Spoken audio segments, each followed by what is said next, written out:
So I'm going to do that one next with you. And that'll be the last example from that batch.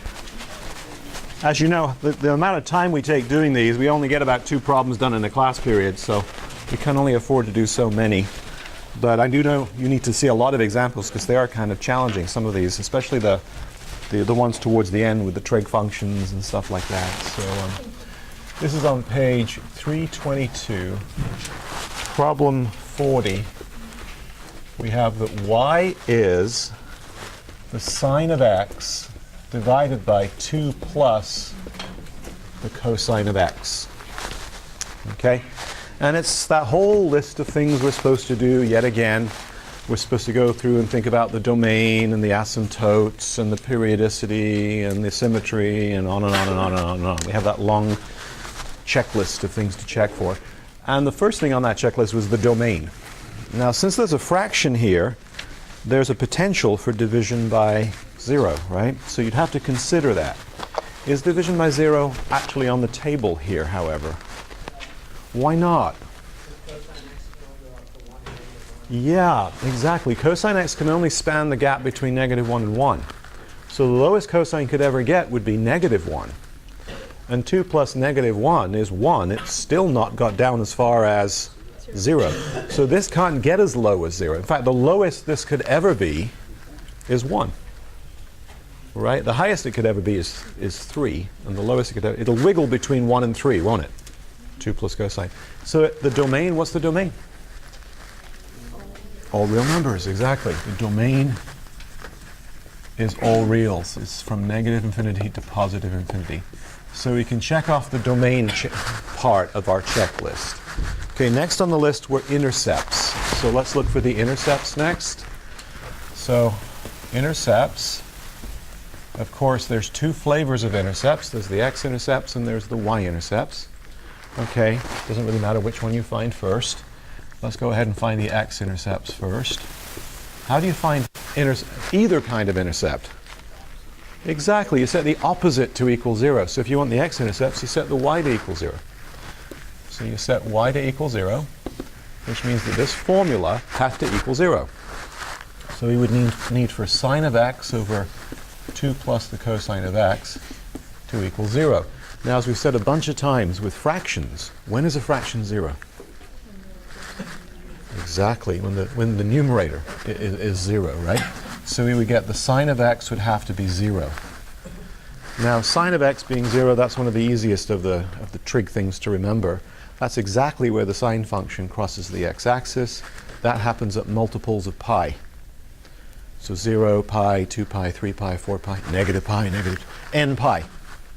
X has to be n pi. Okay, where n is any integer. Okay, x equals 0 plus or minus, sorry, not x, n equals 0 plus or minus 1 plus or minus 2, etc. So those are the intercepts. It has an infinite number of intercepts is what that's saying. Okay, all the multiples of pi. All right, now the y-intercepts. We find y-intercepts by setting, again, the opposite one to 0. So that means we need to set x to 0, so y would be the sine of 0 divided by 2 plus the cosine of 0, which would be 1 over, it would be 0 over 2 plus 1. Anyway, what does that work out to be? 0. So there's a y-intercept at 0, and there's an x-intercept at n pi. So that's all the intercepts taken care of. Any questions about this? Okay, the next thing to check for is symmetry. Now, the way you check for symmetry, plug in a negative x in place of the x's. So let's check for that. Symmetry.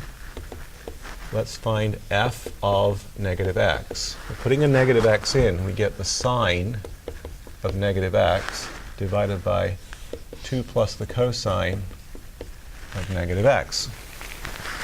Now, if you remember your rules for odd and even trig functions, the sine of negative x is actually negative the sine of x. So I can change the numerator into negative the sine of x, Whereas with a cosine, what's the cosine of negative x? Yeah, cosine of x. And look what's just happened. How does that compare with the original function? Yeah, it's the opposite of the original function. This is the opposite of f of x. So we've shown that f of negative x is the opposite of f of x, which means it's what kind of function? It's odd, therefore it has origin symmetry. Yeah. So f is odd, which implies the graph is going to have origin symmetry. Does that make sense to everybody? Okay? We know it's going to be reflected across the origin when we graph it. Origin symmetry. Any questions so far? Okay. Next on our list, and it's actually in your book, included within the symmetry section, is periodicity. What's the period? And that's only something you'd ever ask if it was a trig function. Well, guess what? It's a trig function, so we have to consider that. Now, sines and cosines both have the same period. It's the argument that's attached, it's the coefficient on the x divided into 2 pi. So, for example, if you had the cosine of 7x, that 7 is what we usually refer to as b. The period is 2 pi divided by b, so in this case it would be 2 pi divided by 7 in that little mini example. Now in this problem, we don't have anything in front of our x's. In fact, if we were to say there was something, it's a what? It's a 1. So 2 pi over b would be 2 pi over 1, which would be 2 pi. And they're both the same. We don't get one trumping the other, so the period is 2 pi. Whatever graph we get, it will repeat itself every 2 pi units. That's what that's saying. Okay. Question?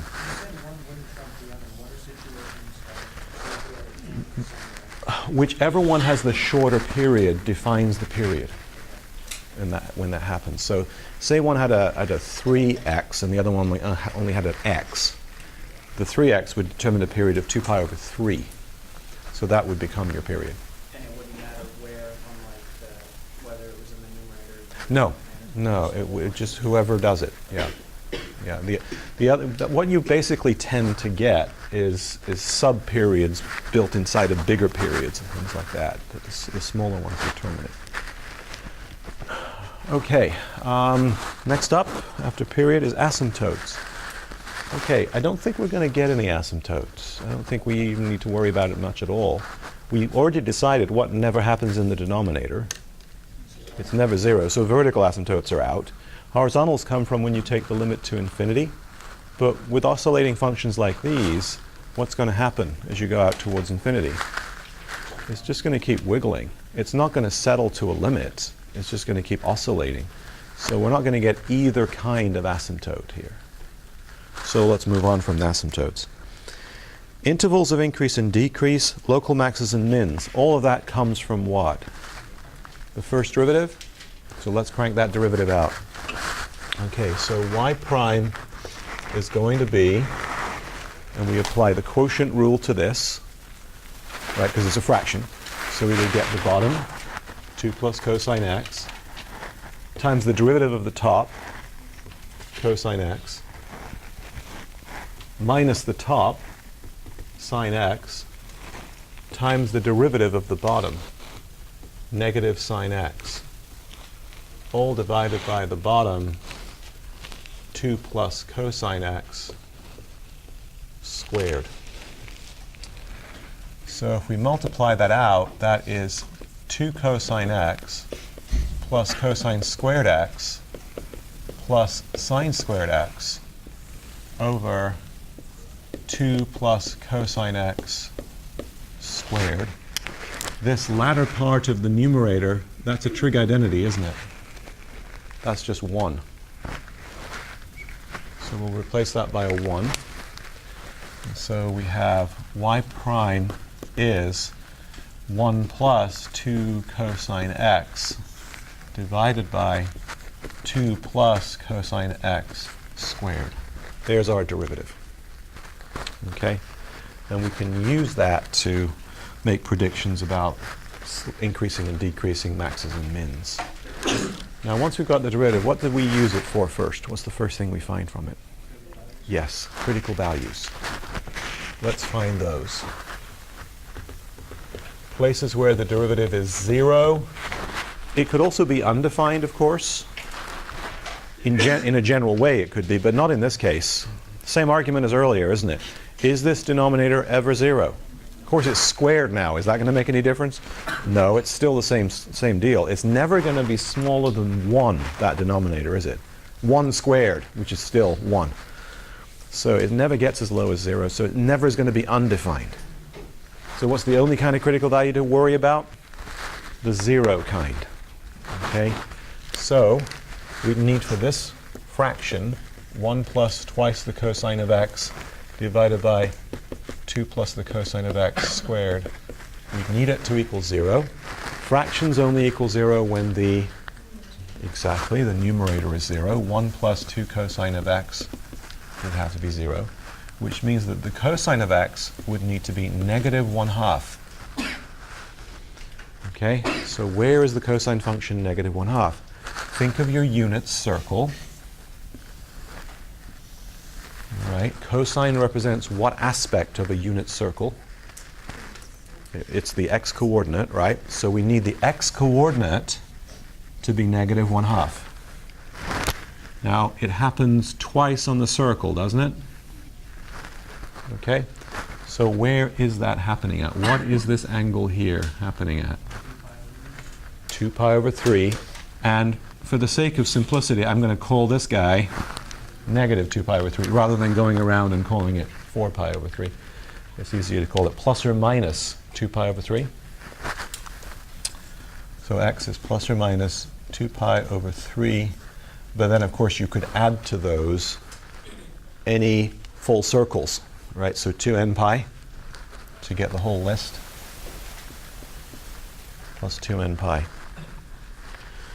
Okay, so we have an infinite list of critical values. That's what we've just created there.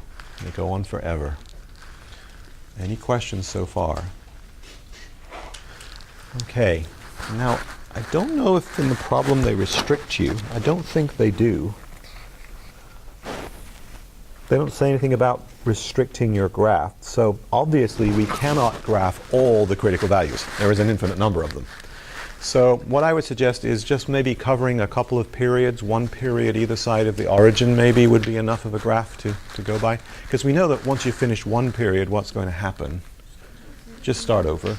So we're even already doubling that. If I go one period to the left and one period to the right of the origin, that's certainly more than enough.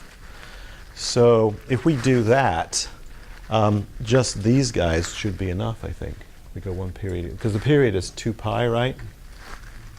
So if I went down to negative 2/3 of pi, another period beyond that, if I went the full period out, the most I'd ever get would be negative 2 pi, and I don't encounter another one until this guy, do I?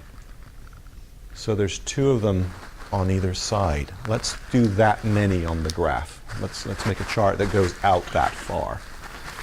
So we'll draw our number line. This is our test. We'll draw our number line. And we have one at negative 2 pi over 3, one at 2 pi over 3. Now, here's me coming backwards from 0, negative 2 pi over 3, and then if I keep on going within that same circle, I'm going to hit one here at negative 4 pi over 3. Yeah. Then if I go forwards from 0, this direction, I hit one at 2 pi over 3, and if I keep on going, I hit another one at 4 pi over 3. Okay, which you should also assume is going to happen from the symmetry. You should expect it to be the same on both sides of the origin. So 4 pi over 3, etc. Okay, and this is y prime whose sign, S-I-G-N, we're going to be testing. Okay, so In each region, we're going to be picking a sample x value and seeing what sign we get when we plug it into the derivative. Now remember, this is our derivative right here. Okay? What do you notice about the denominator of the derivative? Always positive, so no need to check it. It doesn't matter what you plug in there, you're going to get a positive. It's mainly concerned with what happens up here with 1 plus 2 cosine x. So let's focus on it, and let's start plugging in some sample values. It may again also be valuable to go off of the unit circle as you pick your test values. So let's first off pick a value in the middle here between these two. What's a really obvious choice there is 0, right? So if you plug 0 in, the cosine of 0, remember cosine is your x-coordinate, the cosine of 0 is obviously 1, and 2 times 1 is 2 plus 1 is 3. Anyway, it's over a positive, 3 over a positive, it's positive. Okay, let's do the positive direction first since it's easier to think about. So let's go to this section here next. I want to pick an x value in that gap. Think of your unit circle. That gap, here's 2 pi over 3, here's 4 pi over 3. I'm between these, aren't I? So pi is an obvious choice, isn't it? And the cosine of it, here's 1, here's negative 1, right? The cosine of it is negative 1. 2 times negative 1 is negative 2, plus 1 is negative 1. It's negative. Over something squared, still negative. So this is negative in this section. Are you okay with the reasoning here? All right. Then beyond that, beyond 4 pi over 3. So I've come all the way around to 4 pi over 3. I'm now beyond it. So what would be a good sample there? Right there. Or actually right there would be fine too. 2 pi? Sure, let's pick 2 pi. If you pick 2 pi, the cosine of 2 pi is obviously 1. 2 times 1 is 2, plus 1 is 3. It's positive over positive. It's positive again. Okay.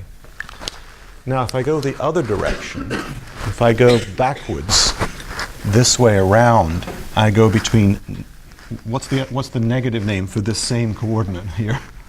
Going that way around, this isn't 4 pi over 3, it's negative 2 pi over 3, right?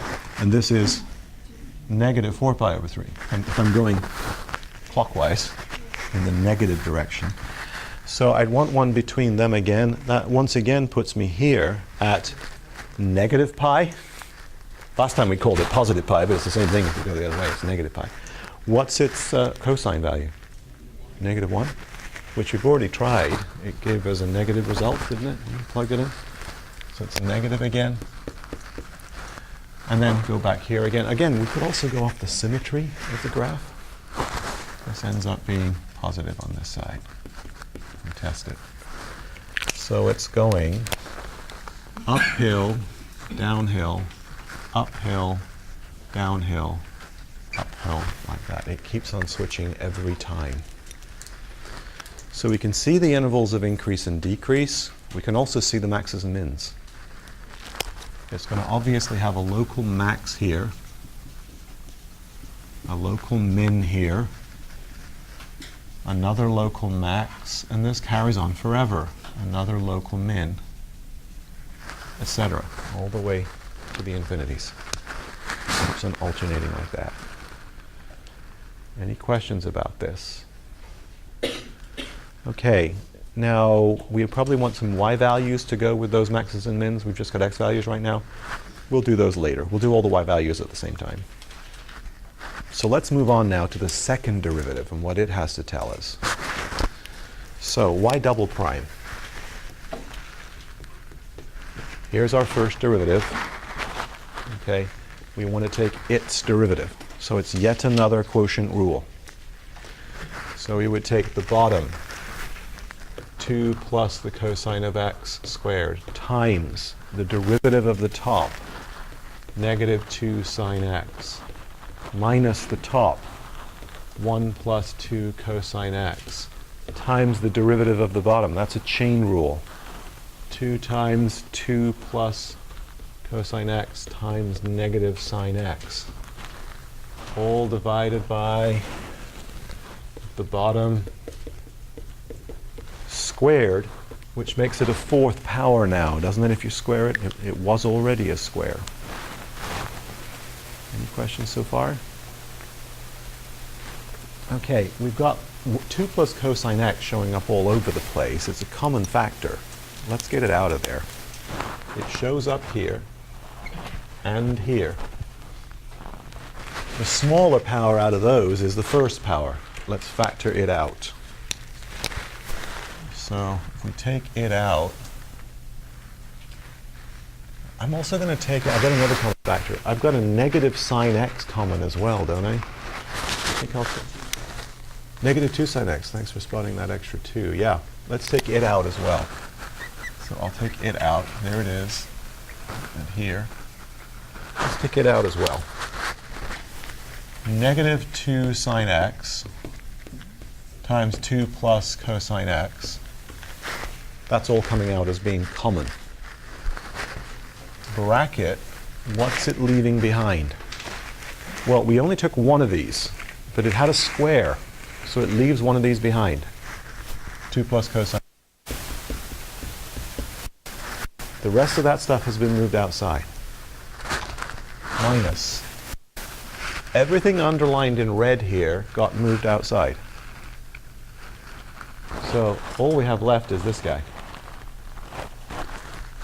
1 plus 2 cosine x. All over 2 plus cosine of x to the 4th power. We can now do some reducing. This 2 plus cosine x cancels one of these. There's a cube left behind. So that is negative 2 sine x times, if I were to multiply this negative in and combine like terms, I get 2 minus 1, which is 1, and I get cosine x minus 2 cosine x, which is negative cosine x over 2 plus cosine of x cubed. I think that's as good as it's going to get. That's our second derivative. Question? What happened to the 2 plus cosine x in the bracket? It merged with the stuff here. So 2 minus 1 is 1, and cosine x minus 2 cosine x became negative cosine x. Any other questions? All right. Now we're looking for what next? Now that we've found the second derivative, what do we use it for?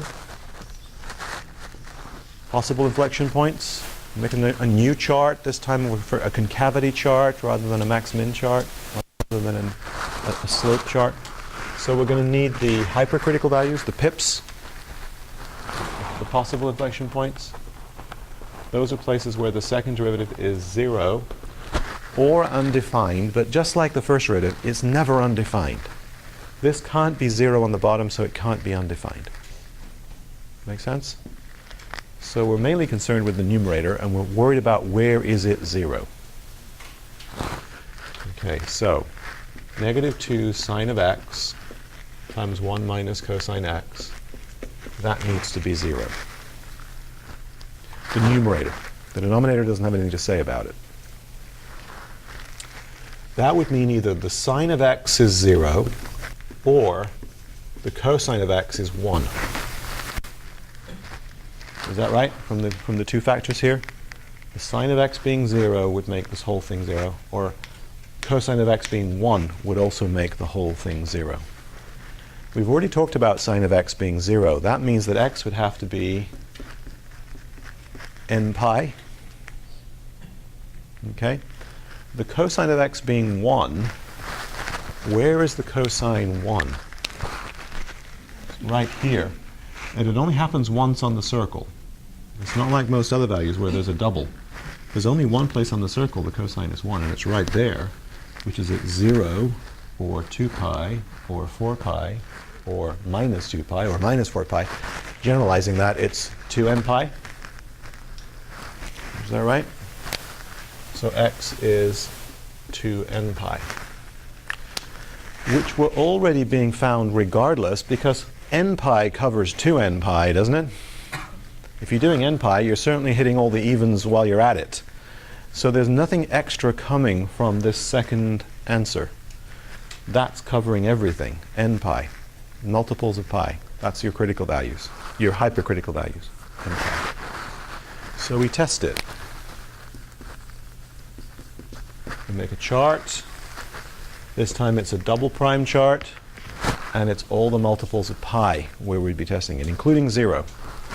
So 0, pi, 2 pi, negative pi, negative 2 pi, etc. And I said I would only go one period out either side, so that's covered it.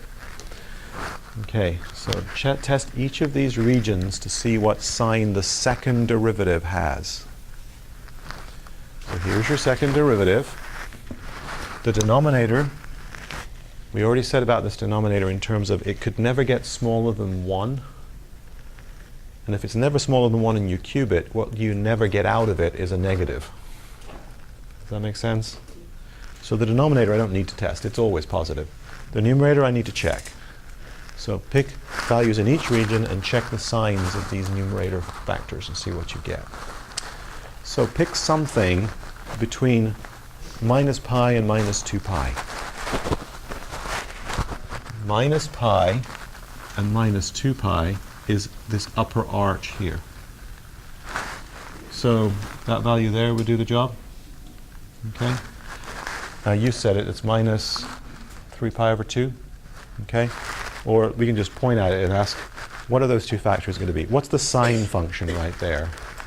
1. Yeah, so that front part would be negative 2 times 1. What's the cosine function right there? 0. So that latter part would be 1 minus 0.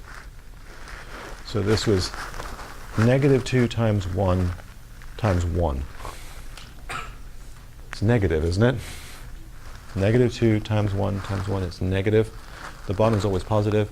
Overall, it would be negative, right? Okay, so in this section, it's negative.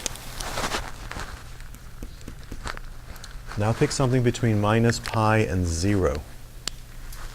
Okay, so minus pi is here, 0 is here. We're in the lower half of the circle. So what's a nice easy choice there would be right at the bottom of the circle, which is at negative pi over 2, the bottom of the circle. Anyway, if we were at the bottom of the circle, what would the sine value be here? What's the sine? Is the y-coordinate? So what is it down there? Negative 1. So it would be negative 2 times negative 1, which is positive 2. So far it's positive. And then 1 minus cosine. What's the cosine down there? 0. And 1 minus 0 is 1. So it's 2 times 1, it's 2, it's positive. So we're positive in the next section. Okay, the next section from 0 to pi. 0 to pi is the top half of the circle. Let's use the very top of the circle as our testing point. What's the sine up there? Positive 1. What's the cosine up there? 0. Put a 1 in here and a 0 in there. I get negative 2 times 1 times 1. It's negative. Okay. And then finally, something between pi and 2 pi. Back to the bottom half of the circle. And if you go through the work, it's going to turn out to be positive, once again, when you check it. So it means that it's concave down, concave up, concave down, concave up, meaning that all of these guys are inflection points. Is that right? Every one of those is an inflection point that we're seeing right there. Any questions?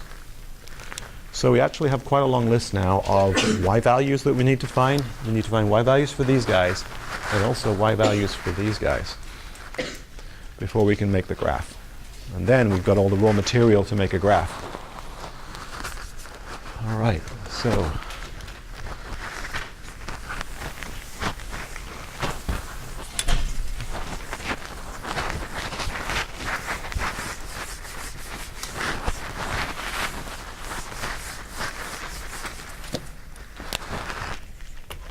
y values. We need to know y at negative 4 pi over 3, y at negative 2 pi over 3, y at 2 pi over 3, y at 4 pi over 3, y at, what do I have over there on the inflection point list? Negative pi. Negative pi. Okay, negative pi, y at 0, and y at pi. These are all the important places that we've found so far something's happening. Those are the maxes and mins and the inflection points. That's our big long list. Okay, and so we need to plug all of those into our original formula, which I conveniently just erased. Let me, what was it again? Sine x over 2 plus cosine x? Sine x over 2 plus cosine x. Sine x over 2 plus cosine x. Oh, goodness me. What a mess. Okay. Negative 4 pi over 3. Negative 4 pi over 3 is this location here. All right, so what are the coordinates of that point? Let's list them both. What are the x and y coordinates of that location there? The cosine value would be, we've already got it tagged, negative 1/2, so that's its x coordinate. The y value, the sine value, is root 3 over 2. Okay, so when it says sine over 2 plus cosine, it's going to be the sine. The sine is the y value. What is the y value again? Root 3 over 2. Goodness me. Over 2 plus the cosine, which is 2 plus 1/2, or negative 1/2. 2 plus negative 1/2. What a mess. So that's root 3 over 2 over 3 over 2. This is 4/2 minus 1/2 is 3/2. So it's 3 over 2. If you invert and multiply, that's root 3 over 3, because the 2's cancel, don't they? So root 3 over 3. Negative 2 pi over 3. That's this lower guy down here. That's negative 2 pi over 3. It's the same coordinates as this, except for the y value is the opposite. So it's negative 1/2, negative root 3 over 2. Okay, that's what we're going to get there. And the only difference here is going to be, that's the opposite. This bottom's the same, isn't it? So instead of root 3 over 3, I'm going to get negative root 3 over 3. Yeah. Like that. Okay. Now 2 pi over 3. 2 pi over 3 is the same point again. It's come out from a different point of view. We've gone this way instead of going this way. But in terms of x and y values, it's the same. So isn't it bound to give the same answer? Okay, so at 2 pi over 3, the sine is still going to be what it is up there. The cosine is still going to be what it is up there. So we're going to still get the same result. We're still going to get root 3 over 3. And 4 pi over 3? That's that lower one. That's going to be negative root 3 over 3. Now, negative pi next. Negative pi is this point right here, okay, whose coordinates are what? Negative 1 and 0, okay? The y value is the sine value. The sine is what at that point? 0. 0 on the top, so what's the whole thing? 0. What about at 0? What's it going to be? At 0, it puts us here. At coordinates 1, 0, right? So what's the sign value right there? What's the y coordinate right there? 0. So what's the numerator yet again? 0. And how about at pi? That's the same location as negative pi, isn't it? So once again, it's going to be 0. Whew. Okay, so we've got them all. We've got all the coordinates we need there for all the important places. So finally, we graph all this information on one single graph. So I'll try to squeeze it in here.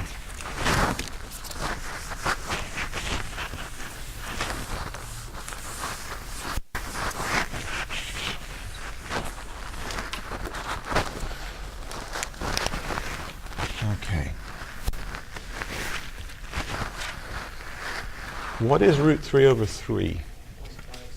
0.577?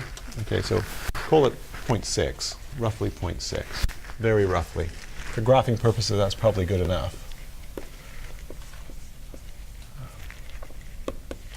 So that just kept on coming back again. That's 0.6 again. That's roughly negative 0.6 again. So y values, they don't get very varied here. We've got zeros and we've got 0.6s in both directions. So let's call this 0.6. Actually, you might as well just call it root 3 over 3. Let's call this root 3 over 3, and this negative root 3 over 3. I know it's not normal to mark a scale in multiples of root 3, but in this case it's appropriate. Here's your 0. And then horizontally, we said we go out as far as 1 period either side. How far was a period? 2 pi, wasn't it? So I'm going to go 2 pi out either way. So there's 2 pi.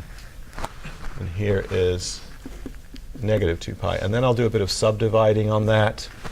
Pi and pi. And what other places do we need to keep track of? Well, it was 2/3 of pi and 4/3 of pi, wasn't it?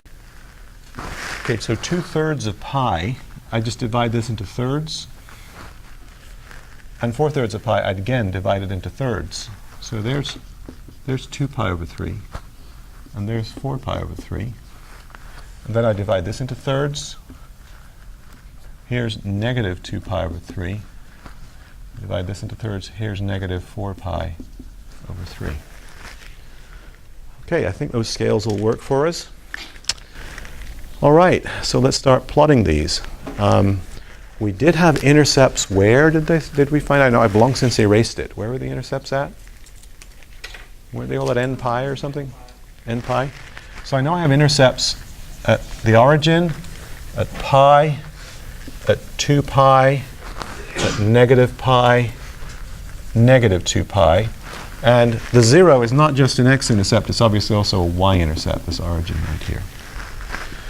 Then we had our maxes and mins. So at negative 4 pi over 3, which went with root 3 over 3, there was a local max. Negative 4 pi over 3, root 3 over 3, local max right there. And then at negative 2 pi over 3, yeah, and negative root 3 over 3, there was a local min there. Okay, and then things kind of reversed on the other side. At 2 pi over 3, there was a local max up here again. And at 4 pi over 3, there was a local min, which should be down here again. There. Okay, and then the inflection points, which are already on the picture. There were inflection points at negative pi, and at 0, and at pi. Negative pi, 0, and pi. They're already there. Those are inflection points. They're not just intercepts, they're also inflection points. I guess we now play join the dots. And as we're joining them, let's pay attention to our two charts. Ups and downs. So, at the beginning of the graph on the far left, we're heading uphill, but we're concave down. We're going to stay concave down until we reach the next intercept at negative pi. Okay, but we hump over and hit our peak at that first max there, and then we head down. concave down the whole way. So it's going to be like this, like that. What happens at negative pi? It doesn't stop going downhill. It continues to go downhill, but the concavity reverses, doesn't it? You can see that from the far chart over there. It changes from being concave down to concave up, but it continues downhill until we reach the min. But the concavity now twists the other way, like this. All right? And then it stays concave up until we reach the next inflection point at 0. But beyond this, we start heading up again. So it must go like that. At the far side of 0, the concavity twists the other way, but we continue to go uphill until we reach that max. We can see that from the other chart. Okay, so it's now going to twist the other way in terms of concavity like this, head back down, twists again, heads back up. And I'm going quicker on that side because I'm saying, hey, remember it's got origin symmetry? So it's got to have that origin reflection. You know, this point's reflected there, and this point's reflected there, etc., straight through the origin. So there's our graph, or at least that's a portion of the graph. As we said, this is infinitely long. It will keep on repeating itself. We're seeing 2 full periods of it right there. Notice it's not quite like a sine or a cosine function. This is kind of leaning over a little bit, isn't it? This is a sharper drop here than it is here. So it's not quite as nicely smooth as a waveform of a normal sine or cosine, but it still has that periodic aspect to it. Why is pi over 3 not a horizontal asymptote? Root 3. It's not a horizontal asymptote because it's not a line that this thing gets closer and closer to. It keeps on going away again and then coming back and away and then coming back. It's not a. As I go out to infinity, I'm not going to continue getting closer and closer and closer to pi over root 3 over 3. It's not going to happen. I'll keep it hitting it and then going away again. That's not quite the same thing. It's what we do call it is an upper bound. It keeps on hitting the upper bound and then bouncing back. But it's not an asymptote. Okay, we are officially completely done with that section. Next time, we're going to be doing word problem after word problem after word problem. We're going to start looking at the section on optimization. You're going to love it. Hundreds of word problems. We have to like